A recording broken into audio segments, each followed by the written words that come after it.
బత్తుల ప్రభాకర్ ఎక్కడ అసలు ఇంకా దొరకని మోస్ట్ వాంటెడ్ ఆచూకీ. బత్తుల ప్రభాకర్ కోసం 15 బృందాలు వేట కొనసాగిస్తున్నాయి. డ్రోన్ల సాయంతోనూ వెతుకుతున్నారు పోలీసులు. ఏపీ తెలంగాణలోనూ తనిఖీలు చేస్తున్నారు. సోమవారం రాత్రి తప్పించుకుపోయాడు ప్రభాకర్ పై దాదాపు ఇప్పటికే 80 కేసులు నమోదయ్యాయి. Most wanted criminal Battula Prabhakar కోసం వేటైతే కొనసాగుతోంది ముమ్మరంగా. పోలీసుల నుంచి చేతికి బేడీలతో పారిపోయిన అతడి ఆచూకీ ఇంకా లభ్యం కాలేదు. ప్రభాకర్ కోసం మొత్తం 15 పోలీసు బృందాలు గాలిస్తున్నాయి.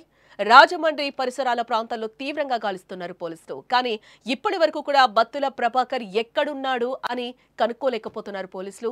అతడి జాడ తెలియకపోవడంతో ఆ ప్రాంతం నుంచి పారిపోయాడనే అనుమానం అయితే ప్రస్తుతం వ్యక్తమవుతోంది. దీంతో డ్రోన్ల సాయంతో కూడా వెతుకుతున్నారు.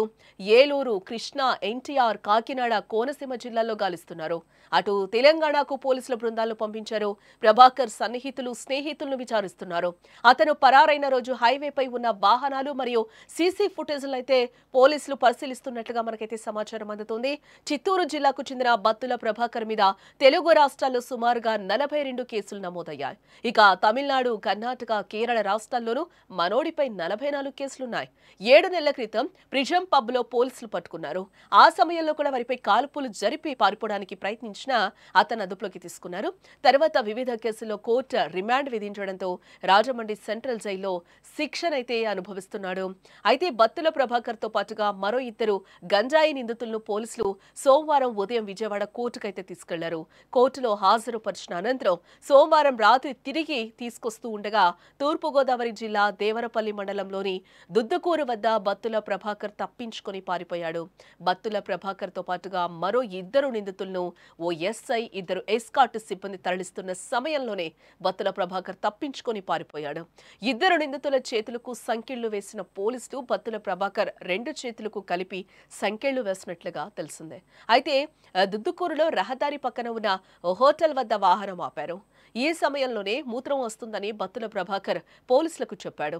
దీంతో ప్రభాకర్ కుడి చేతి సంకెళ్లను పోలీసులు తొలగించారు. ఇదే అదనుగా ప్రభాకర్ సమీపంలోని పొలాల్లోకి దూకి పారిపోయాడు. మొత్తం 15 బృందాలు బత్తుల ప్రభాకర్ కోసం అయితే గాలిస్తున్నాయి. 10 మంది సిఐలు, 15 మంది ఎస్ఐలు, 40 మంది వరకు కానిస్టేబుల్స్, ఇతర సిబ్బందితో 15 ప్రత్యేక బృందాలను ఏర్పాటు చేశారు. ఓ బృందాన్ని హైదరాబాద్ కు కూడా పంపించినట్లుగా కొవ్వూరు పోలీసులు అయితే చెప్తున్నారు.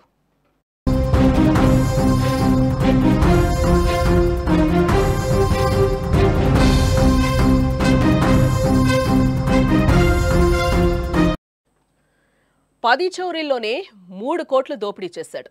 నెలకో లగ్జరీ కారు, 2 లక్షల అద్దెతో విల్లా. కోటేశ్వరుడి బిల్డప్, చేసేదేమో దొంగతనాలు. 5 రాష్ట్రాల్లో 90కి పైగా కేసులు నమోదైనట్లుగా కూడా తెలుస్తోంది. ఇది బత్తుల ప్రభాకర్ రావు నేర చరిత్ర. నేరం ఎలా చేయాలో స్క్రిప్ట్ రాసుకుని సీసీ కెమెరాలకు దొరకకుండా జాగ్రత్తలు పడుతూ ఉంటాడు ఇతగాడు. కోర్టు నుంచి తీసుకెళ్తూ ఉండగా కూడా బత్తుల ప్రభాకర్ పరారైనట్లుగా తెలుస్తోంది. అతని కోసం డ్రోన్స్ సహాయంతో కూడా పోలీసు బృందాలు ప్రస్తుతం అయితే గాలిస్తున్నాయి.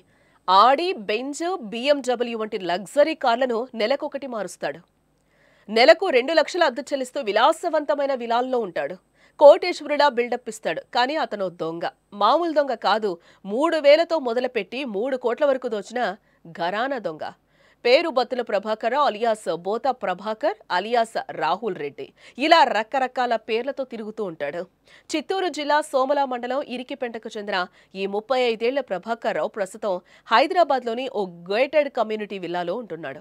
కేవలం 10 చోరీల్లోనే 3 కోట్లు కొల్లగొట్టిన ప్రభాకర్ దోచుకున్న సొమ్మును విలాసాలకు ఖర్చు చేస్తాడు. పలు రాష్ట్రాల్లో అతనిపై సుమారు 80కి పైగా కేసులున్నాయి. ప్రస్తుతం రాజమండ్రి సెంట్రల్ జైల్లో రిమాండ్ ఖైదీగా ఉన్న ప్రభాకర్తో పాటు 3 నిందితులను ఒక కేసు నిమిత్తం విజయవాడలోని 4వ ఏజేఎఫ్సీఎం కోర్టులో హాజరుపరిచేందుకు 5 పోలీసులు సోమవారం జూప్లో తీసుకెళ్లారు. కోర్టు రిమాండ్ పొడిగించడంతో వారంతా తిరిగి ప్రయాణమయ్యారు. రాత్రి 7:30 సమయంలో తూర్పుగోదావరి జిల్లా దేవరపల్లి పోలీస్ స్టేషన్ పరిధిలోని దుద్దుకూరు శివారులో టిఫిన్ చేసేందుకు ఆగిన సమయంలో టీ గ్లాస్ పడేస్తున్నట్లు నటించిన ప్రభాకర్ ఒక్క ఉదుటున పొలాల్లోకి దూకి పారిపోయినట్లుగా కూడా తెలుస్తోంది. రోజు జిమ్ చేసే ప్రభాకర్ రన్నింగ్ బాగా చేస్తాడు. రన్నింగ్లో ఉన్న లారీ వెంట పరిగెత్తి అలవోకగా ఎక్కేస్తాడట.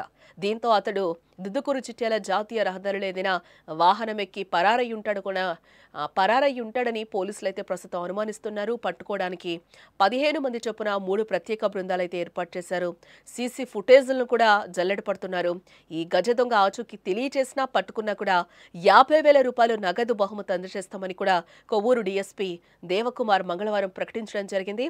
2022లో కూడా విశాఖపట్నం సెంట్రల్ జైలు నుంచి ఇలాగే పరారయ్యాడు.